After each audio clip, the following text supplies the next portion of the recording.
Тэгээ сургалт гэдэг чинь хоёр талаас. Та идэвхтэй би чадвартай байж дундаас нь галаа болцож байгаа шүү дээ.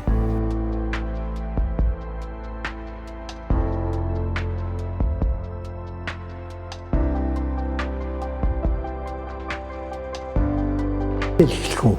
Тэгээс.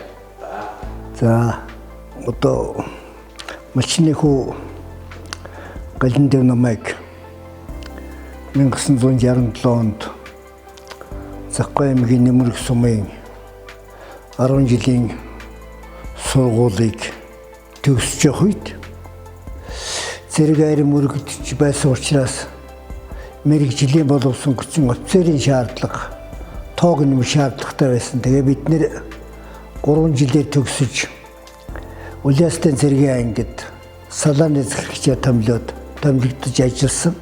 За тэр 1967 оноос хойш би одоо айрын 28 жил албаагаад 1979 онд хуучин нэрээр Зөвлөлт холбоот улсад цэргийн улс төрийн актив суралцаж философийн багшийн мэрэгжил эзэмших юм сайхан завшаан тохиолдсон.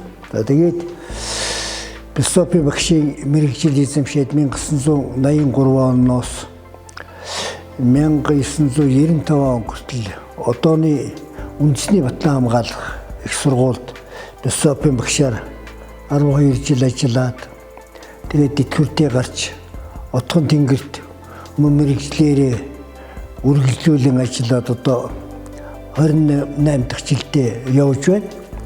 Цэргийн сургуульд элсэж орч цэргийн хүн болсон. За мэрэгжлийн офицер болсондоо би их олзуурхдаг. За ингээд цэргийн албанаас одоо тэтгэврт гараад Отгон тэнгэр сургуульд ажиллаад бас л одоо 28 жил болж байна. За энэ хугацаанд мөн философийн хичээлийг үргэлжлүүлэн зааж байна. За философийн хичээлийг одоо 40 жил зааж байх шүү.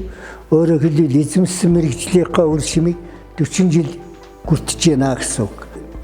Одоо цэргийн анги чинь ингээд Невал жижигуртахдаг ээлжээр.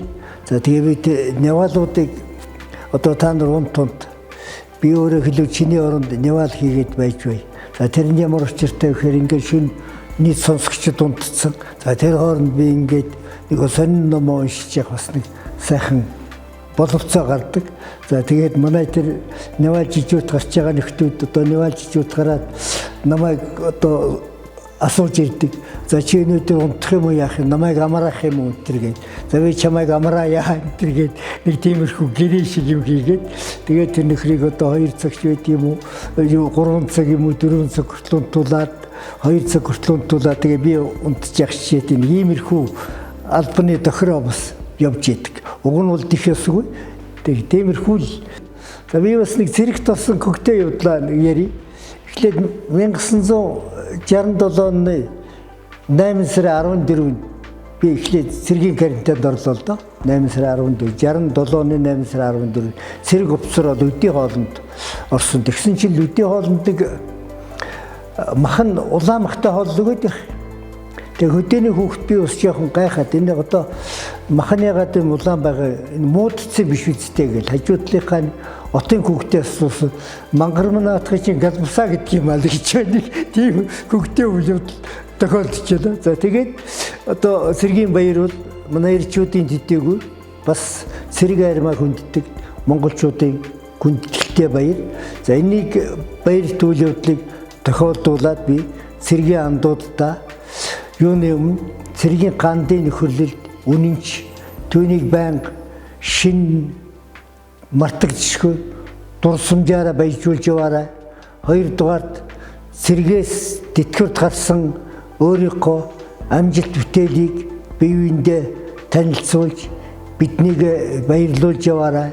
За гуравдугаарт нь одоо гэр бүлийнхэнда өмг төшиг болж урт удаа насалж үр хүүхдээ залуу үеийг сургам боловсруулахад өөрийнхөө ур чадварыг дайшилж эр хүний хөвлөгөл жишээг үзүүлж ажиллаж амьдарч байгаарай гэж ерөнхийдөө